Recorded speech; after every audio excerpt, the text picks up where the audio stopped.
Rights over Chapter 6. It is white collar crime and business community. So, white collar crime is probably my personal, I don't want to say favorite, but most interesting subject in business law. So, um, white collar crime essentially is a crime committed in a commercial context by a member of the professional or managerial class. It's more detailed. It's not a physical harm to anyone, but it still causes harm on a very deep level. Examples of companies who have committed this would be like Wells Fargo. They committed a huge crime a long time ago and are still feeling the effects of it. There was many people affected by that. White collar crime is really bad and affects more than just the company itself, but the people who are buying into the company a lot of times.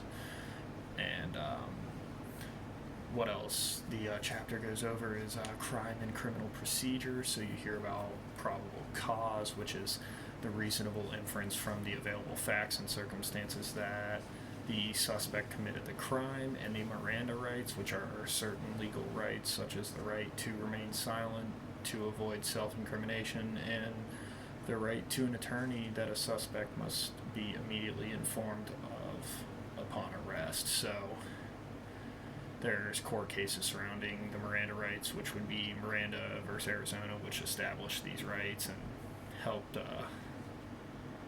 people to know their rights right away when upon being arrested, like I said. So the chapter also goes through different types of defenses. So these types would be entrapment, the insanity defense, duress defense, mistake of defense, and these are all just different things that people use in court as the reason that they committed the crime, to either get lower charges or that's really why they did the crime. You just never know what the truth behind everything is.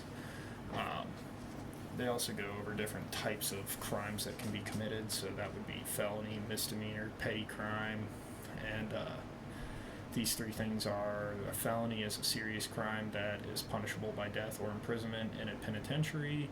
A misdemeanor is a crime that is less serious than a felony and is punishable by fine or imprisonment in a local jail. Or there's petty crime, a minor crime punishable under a federal statutes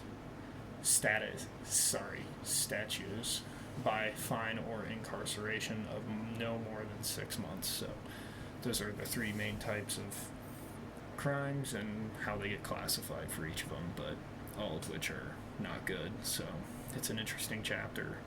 Learns how, it teaches you how people get actually in trouble and classifies each crime for what it is. Thanks.